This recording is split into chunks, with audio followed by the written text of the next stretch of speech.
Hello दोस्तों, आज हम बाल तस्करी के बारे में नवीनतम आंकड़े। पहले स्थान पर उत्तर प्रदेश, भारत में हर 8 मिनट में एक बच्चा लापता हो जाता है के बारे में जानकारी साझा करेंगे। भविष्य संवारने के लिए सहेजें बचपन।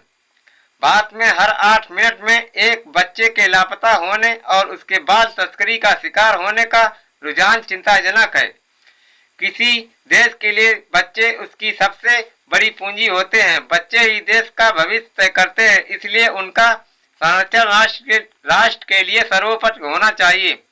आज जब अमृत काल में हम 77वां स्वतंत्रता दिवस मना रहे हैं, तो भावी पीढ़ी के विषय में गंभीरता से सोचना बहुत समीचीन है। यह किसी से छिपा नहीं है कि देश की इस नई पीढ़ी के समक्ष बाल तस्करी बहुत बड़ी समस्या बनकर खड़ी है। इसमें फंसा बच्चा अपने बचपन, क्षमता और मानवीय गरिमा के साथ साथ शारीरिक और मानसिक विकास से भी वंचित रह जाता है। बचपन जीवन की सबसे सुंदर अवस्था है। बाल तस्करी का शिकार बच्चा जीवन भर उसकी तलाश करता रहता है। बच्चों के घरेलू काम, विभिन्न क्षेत्रों में बाल श्रम, भीख मांगना, अंग तस्करी और देह व्यापार जैसी अवैध गतिविधियां बाल तस्करी की कोख से ही जन्म लेती हैं। पिछले दिनों भारत में बाल तस्करी पर एक रिपोर्ट प्रकाशित हुई है। यह रिपोर्ट 2016 से 2022 के बीच 21 राज्यों और 262 जिलों में बाल तस्करी से जुड़े आंकड़ों पर आधारित है। इसके अनुसार देश में बच्चों की तस्करी के मामलों में उत्तर प्रदेश पहले जबकि बिहार और आंध्र प्रदेश क्रमशः दूसरे और तीसरे स्थान पर है। जिलों की बाल तस्करी से जुड़े मामलों में जयपुर पहले स्थान पर रहा। सूची में अन्य 4 शीर्ष जिले देश की राजधानी दिल्ली में रहे। होटल एवं ढाबों पर 15.6%, परिवहन उद्योग में 13% और कपड़ा उद्योग में 11.18% बच्चे मजदूरी करते पाए गए। कॉस्मेटिक उद्योग में 5 से 8 साल के बच्चे बाल मजदूरी में संलग्न पाए गए। हालांकि रिपोर्ट यह भी बताती है कि देश में बाल तस्करी से जुड़ी जागरूकता के चलते आज अनेक मामले दर्ज हो रहे हैं। इसी का परिणाम है कि इस अवधि में 18 वर्ष से कम उम्र के 13,549 नाबालिग बच्चों को इससे बचाया भी गया है।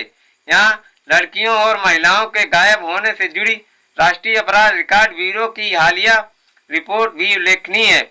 इसके आंकड़े बताते हैं कि 2019 से 2021 के बीच 3 वर्षों में देश में 13.13 लाख से अधिक लड़कियां एवं महिलाएं लापता हुईं। इनसे ज्यादातर लड़कियां मध्य प्रदेश और उसके बाद बंगाल से गायब हुईं। बाल तस्करी और लापता बच्चों से संबंधित ये कई बुराइयों की जड़ है। बाल तस्करी दोनों रिपोर्ट इस बिंदु पर सहमत हैं कि भारत में हर 8 मिनट में एक बच्चा लापता हो जाता है। इनमें से अधिकांशता की तस्करी की गई होती है, जिन्हें अंततः जबरन श्रम, गुलामी और देह व्यापार में झोंक दिया जाता है। बाल तस्करी से जुड़े कारणों की पड़ताल करने से ज्ञात होता है कि गरीबी के साथ साथ भुखमरी, अशिक्षा, बेरोजगारी तथा आर्थिक रूप से कमजोर परिवार को भरण पोषण के लिए आर्थिक सहारे की जरूरत जैसे कारक बच्चों को घर से बाहर निकलने को मजबूर करते हैं। गरीबी से बाहर निकलने अथवा कर्ज चुकाने के लिए भी कुछ माता पिता अपने बच्चों को तस्करों के हवाले कर देते हैं। समाज में वंचित समुदाय बाल तस्करी के लिहाज से सबसे असुरक्षित संवेदनशील समुदाय है। इन समुदायों के बच्चों के अभिभावकों को उनकी खराब आर्थिक स्थिति के कारण या तो गुमराह किया जाता है अथवा उनकी बेहतर आजीविका के विकल्प के रूप में अपने बच्चों को बाहर भेजने या उन्हें बेच देने के लिए मजबूर किया जाता है। इस तरह उनके बच्चों को बड़े शहरों में ले जाकर उनसे अक्सर वस्तुओं के रूप में व्यापार किया जाता है। आंकड़े बताते हैं कि भारत में अनुमानित 3 लाख भिखारी सड़कों पर हैं। इनमें करीब 50,000 बच्चे तस्कर गिरोह के चुंगल में फंस जाते हैं। अनुमान है कि रेड लाइट इलाकों में देह व्यापार के लिए 20 लाख से अधिक महिलाओं और बच्चों की तस्करी की जाती है। यह सच है कि बाल तस्करी अनेक बुराइयों का संकुल है, लेकिन इसकी रोकथाम के लिए अनेक कानून प्रावधान भी किए गए हैं। संविधान का अनुच्छेद 23 स्पष्ट रूप से बाल तस्करी पर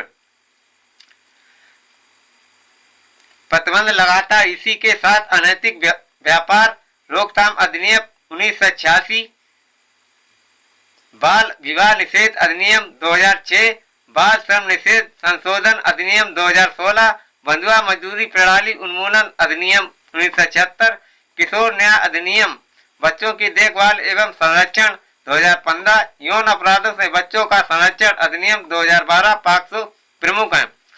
कानून में एक नाबालिग की तस्करी के लिए आजीवन कारावास और जुर्माने का भी प्रावधान है, लेकिन सच यह है कि दर्ज किए गए मामलों में 10% से भी कम मामलों में सजा हो पाती है। यही वजह है कि कानून की शिथिलता और मुकदमों की पैरवी ठीक से न होने के कारण तस्करी को बल मिलता है। बाल तस्करी में सबसे अधिक बच्चों का बचपन घायल होता है। साथ में बच्चे अनेक प्रकार की वंचनाओं का शिकार होकर प्रतिक्रियावादी भी हो जाते हैं। यहीं से उनके मन मस्तिष्क में परिवार और समाज में प्रतिशोध लेने की भावना भी घर कर जाती है। जघन्य और घृणित अपराधों में नाबालिग बच्चों के शामिल होने के पीछे प्रतिशोध का यही मनोविज्ञान कार्य करता है। बाल तस्करी से जुड़ी इस बुराई के उन्मूलन में बच्चों के माता पिता का सहयोग अपरिहार्य है। अपरिहार्य का मतलब अनिवार्य रूप से इससे जुड़े कानून भी वहीं तक काम करते हैं जहां उसे वादी का सहयोग प्राप्त हो, परंतु जहां वादी खुद ही प्रतिवादी बन जाए वहां कानून निष्क्रिय हो जाते हैं।